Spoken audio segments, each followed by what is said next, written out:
It all began in Pennsylvania in the late 1800s when Charles Taze Russell came under the influence of a Second Adventist preacher. Russell initiated his own Bible study class, a small group that would ultimately grow to become the Watchtower Bible and Tract Society.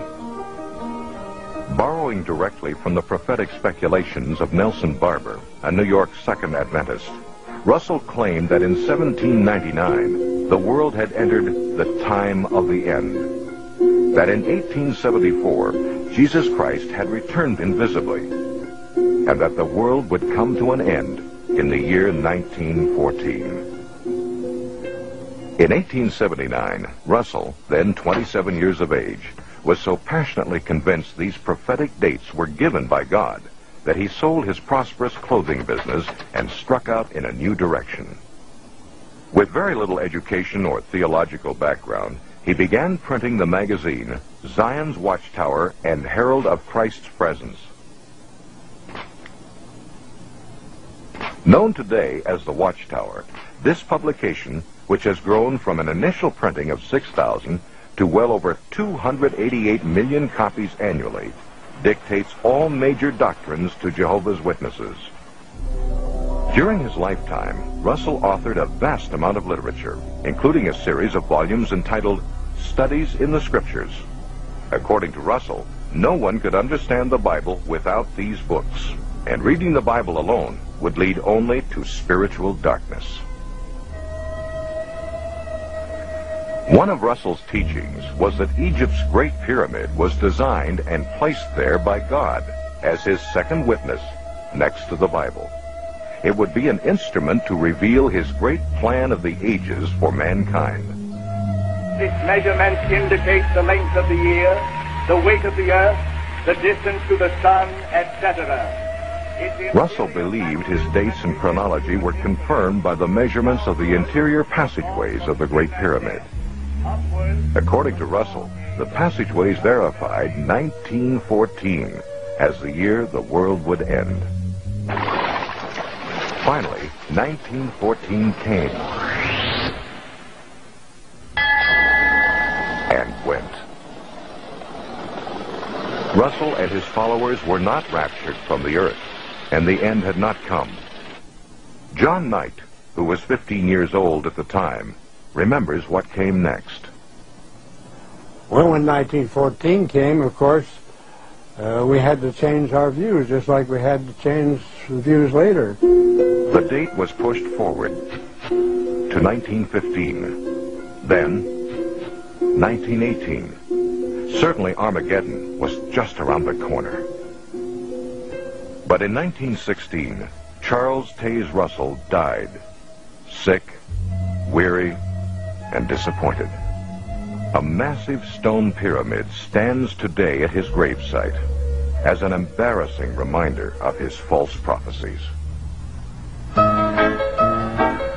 Through hard-fisted, inside political manipulation, Joseph Franklin Rutherford, a Missouri lawyer who had given himself the title of judge, became the second president of the Watchtower Bible and Tract Society in 1917. In 1918, Judge Rutherford's lecture, entitled Millions Now Living Will Never Die, was the beginning of a worldwide recruiting effort called the Millions Campaign. Not too surprisingly, it proclaimed the coming destruction of the existing world. It would happen soon, in 1925. Based upon the promises set forth in the divine word, we must reach the positive and indisputable conclusion that millions now living will never die. In 1920, the Millions book was published.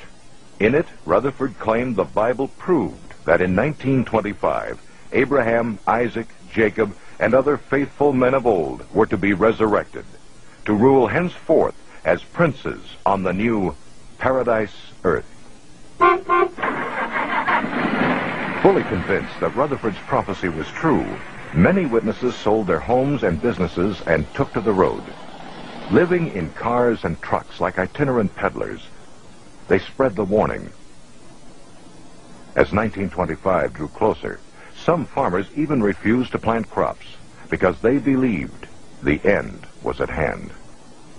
Finally, 1925 came, and as in 1914, nothing happened.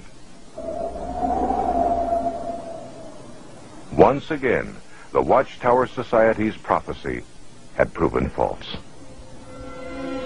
As Russell had done, Rutherford doggedly held to the story that the end was just around the corner. In 1929, the judge had this palatial mansion constructed. It was deeded to Abraham, Isaac, and Jacob, so they and other ancient worthies would have a place to live when they were resurrected. Located in an exclusive district of San Diego, it was given the name Beth Sarim, Hebrew for House of the Princes.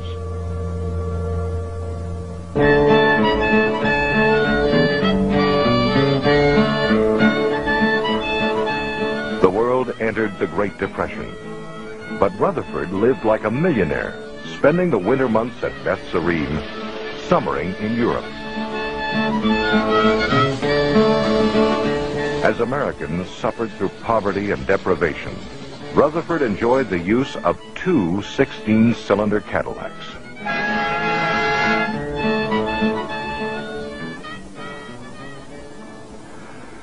Under Rutherford, the Watchtower Bible and Tract Society became a well-oiled corporation. New books, literature, and tracts poured forth in a flood to be sold door to door by faithful witnesses.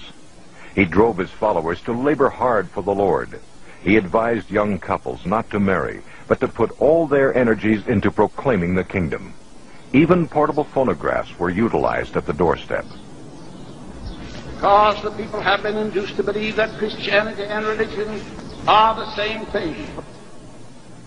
Around the world, zealous witnesses paraded in front of churches on Sunday mornings, bearing placards with the slogan, "Religion is a snare and a racket."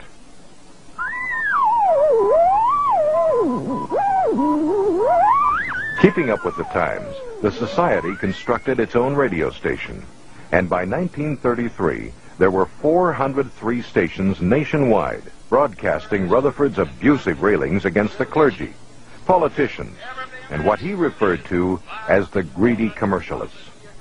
On the radio and in print, he continually stressed that the end of the world was just months away. The end finally came, but only for Rutherford. In 1942, he died at Beth Sarim, the house he had built as a luxurious testimony to God's name. In retrospect, perhaps the only testimony this lovely mansion ever gave was to the cash value of false prophecy. In 1948, the Society quietly sold the property, covering up an embarrassing chapter in its history. Today, most modern Jehovah's Witnesses are unaware that Beth Sarim ever existed. There is not one religious With Rutherford's passing, the flamboyant era of charismatic personalities passed as well.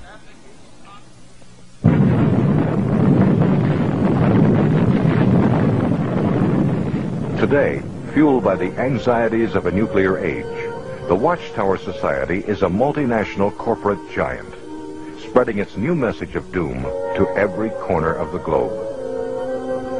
Standing between God and the millions of Jehovah's Witnesses is an autocratic ruling council called the governing body.